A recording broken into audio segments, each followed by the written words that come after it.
बिहार में नई सरकार बन चुकी है। नीतीश कुमार ने फिर से गद्दी भी संभाल ली है। बीजेपी खुश है, शपथ ग्रहण हो गया, कैमरे चमक उठे, प्रधानमंत्री नरेंद्र मोदी ने वहां गमछा लहराते हुए अपनी जीत का जश्न भी मना दिया। लेकिन जैसे ही मोदी जी बिहार से निकलकर विदेश रवाना हुए, सुबह सुबह ऐसा बवाल मचा कि पूरा जीत का रंग फीका होता नजर आने लगा। और ये बवाल किसी विपक्षी नेता ने नहीं खड़ा किया, बल्कि मोदी सरकार की अपनी कैबिनेट मंत्री निर्मला सीतारमण के पति परकला प्रभाकर ने किया। हाँ, वही परकला प्रभाकर जो सरकार और खासकर चुनाव प्रक्रिया के सबसे तीखे आलोचकों में गिने जाते हैं। क्या आरोप लगाया परकला प्रभाकर ने? उनका दावा सीधा सा नहीं, सीधा चुनाव आयोग की विश्वसनीयता को चैलेंज करने वाला है। उनका कहना है कि चुनाव आयोग ने बिहार में जितने वोट पड़े उससे 1,77,673 ज्यादा वोट गिन लिए। अब सोचिए, जिस सिस्टम की निष्पक्षता पर लोकतंत्र टिका है, अगर वही वोटों की गिनती में ज्यादा वोट दिखा दे तो ये मामला कितना ज्यादा गंभीर है। परकला प्रभाकर ने 12 ट्वीट्स में एक एक डेटा, एक एक प्रेस नोट और एक एक बदलाव का हिसाब गिनाया है। यही उन्हें बाकी आलोचकों से अलग और खतरनाक बनाता है, क्योंकि ये आदमी बिना डेटा के बोलता ही नहीं है। और इसीलिए ये विवाद मोदी सरकार के लिए असहज है, क्योंकि आरोप किसी विपक्षी का नहीं बल्कि अपने ही घर से उठा है। चलिए पूरी कहानी आसान भाषा में सिलसिलेवार समझते हैं। नमस्कार, मैं हूं जयश्री नड्डा और आप देख रहे हैं विवाद बोल। चलिए पहले पॉइंट पर आते हैं। परकला प्रभाकर ने 30 सितंबर 2025 का चुनाव आयोग का प्रेस नोट दिखाया। इसमें बिहार में मतदाताओं की संख्या दिखाई गई 7,42,00,000 अनुमानित है। प्रभाकर पूछते हैं कि अनुमानित क्यों? एग्जैक्ट लिस्ट कहाँ है? आखिर मतदाता संख्या अनुमान से क्यों चलेगी? मतदाता संख्या अनुमानित बताना खुद एक गड़बड़ी का पहला संकेत है। अब आते हैं दूसरे पॉइंट पर। एक हफ्ते में संख्या बदल गई। 6 अक्टूबर 2025 को प्रेस नोट में अचानक मतदाताओं की संख्या बदल जाती है। इस बार संख्या हो गई 7,43,55,976। सेवा मतदाताओं को जोड़ने के बाद यानी एक हफ्ते में मतदाताओं की संख्या करीब 1,35,000 बढ़ गई। इस पर प्रभाकर का सवाल था कि ये संख्या पहले क्यों नहीं दी, अचानक कैसे बदल गई। तीसरा पॉइंट आता है 11 नवंबर 2025 का प्रेस नोट। मतदाताओं की संख्या फिर बदल दी गई, 7,45,26,858।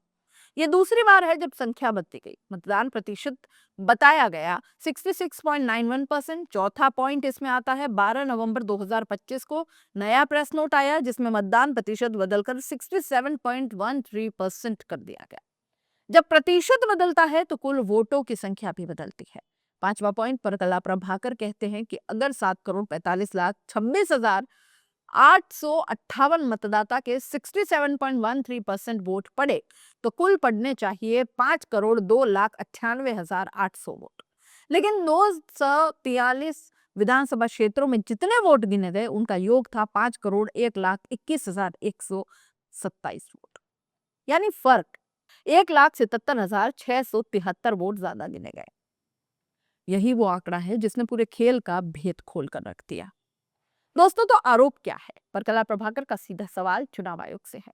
जब वोट पड़े 5,01,21,127 तो गिने 5,02,98,800 कैसे है? कुल मतदाताओं की संख्या 3 बार क्यों बदली गई? चुनाव आयोग ने कुल डाले गए वोटों की अंतिम संख्या घोषित क्यों नहीं की? ये सवाल मामूली नहीं है दोस्तों, ये चुनाव प्रक्रिया पर गंभीर शक पैदा करते हैं। उनका कहना है कि पहले भी वो चुनाव आयोग के कामकाज पर सवाल उठाते रहे हैं। उन्हें लगता है कि ईसीआई अब इलेक्शन मोर्चा बन चुका है। आगे विपक्ष को सड़क पर उतरना पड़ेगा और संभव है कि विपक्ष चुनाव का बहिष्कार ही कर दे। ये बातें सिर्फ आरोप नहीं है, बहुत बड़ा पॉलिटिकल ब्रह्मास्त्र है। इस वीडियो की टाइमिंग क्यों खतरनाक है? क्योंकि मोदी बिहार की जीत का जश्न पूरा कर चुके थे, विदेश दौरे पर भी निकल लिए, गठबंधन सरकार स्थिर हो ही रही थी, विपक्ष पहले से ईवीएम और चुनाव प्रक्रिया पर सवाल उठा रहा था, और ऐसे समय पर खुद वित्त मंत्री के पति सरकार की जीत पर उंगली उठाए तो सवाल उठना तो लाजमी है। क्या परकला प्रभाकर गलत हो सकते हैं? बिल्कुल हो सकते हैं, लेकिन उन्होंने जो डेटा दिया है वो सीधे चुनाव आयोग के प्रेस नोट से लिया गया है। मतलब ये मामला सिर्फ किसी ने बोला हमने मान लिया वाला बिल्कुल नहीं है। ये एक टेक्निकल लेकिन बेहद गंभीर मुद्दा है दोस्तों, जिसका जवाब चुनाव आयोग को देना होगा। इस विवाद से किसी की छवि पर असर हुआ? देखिए, चुनाव आयोग विश्वसनीयता पर चोट होगी। मोदी सरकार, क्योंकि आरोप उनके अपने पार्टी से, अपने घर से आया है। बिहार की नई सरकार पर, जीत की वैधता पर सवाल उठेगा। जनता का भरोसा लगातार गिर ही रहा है। मैं ये नहीं कह रही कि आरोप सही है, लेकिन ऐसे सवाल परसेप्शन तो बना देते हैं कि जीत मैनेज्ड है।